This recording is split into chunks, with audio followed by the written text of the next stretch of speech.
You mentioned that your father was killed in a car accident. I didn't even know that. And it's years later, your own husband was also killed in a car accident. Can you tell us about that? What happened?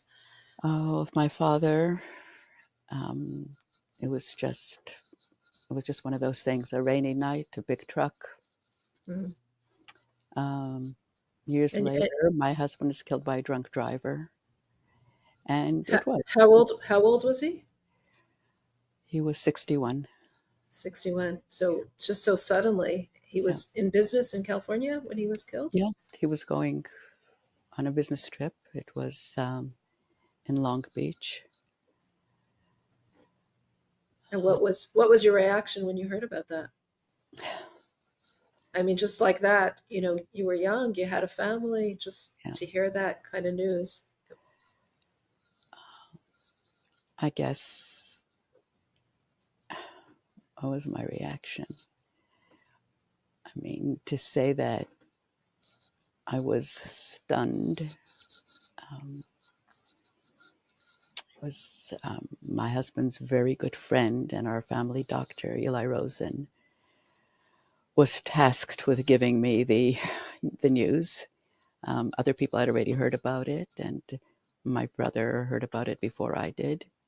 He called Eli, and Eli came over. And when I saw him walking up the stairs with my brother behind him, and kind of had a not good feeling. I was confused more than anything else, but not confused, excited, like what's happening here, confused with kind of a little bit of dread. And then Eli told me, I do remember that I kind of didn't know what to do. Well, I guess like any shock, just don't know what to do with it at the moment.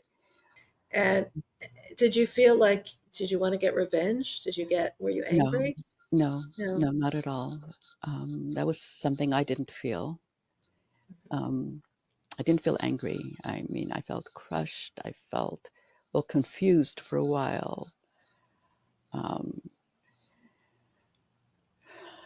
I Ha, ha, mean, the pain of bereave. I mean, just being bereft. So that's kind of indescribable. mhm. But interestingly, while I didn't feel angry, my eldest daughter, Liba, was um, intent on finding this driver and having him face criminal charges. Mhm. And it wasn't revenge on her part at all. Mhm. It was so different for all of us. But she was intent, and she was in touch with the with law enforcement in Long Beach for a long time. And her thing was just very simple. She said, no one should have to go through what we went through. He can't do this ever to anybody else. Mhm. And and she did. She Mhm. went on television. She worked with law enforcement, and I actually don't know where he is now, but um, he was jailed for a long time. Mhm. Wow. So there was never any revenge feeling, Right. but for me, I mean, I didn't deal with it at all. And for her, it was she was That he shouldn't do that to absolutely somebody else. determined Sure. that, yeah, that he Right. never did, because apparently he had a record of drunk driving.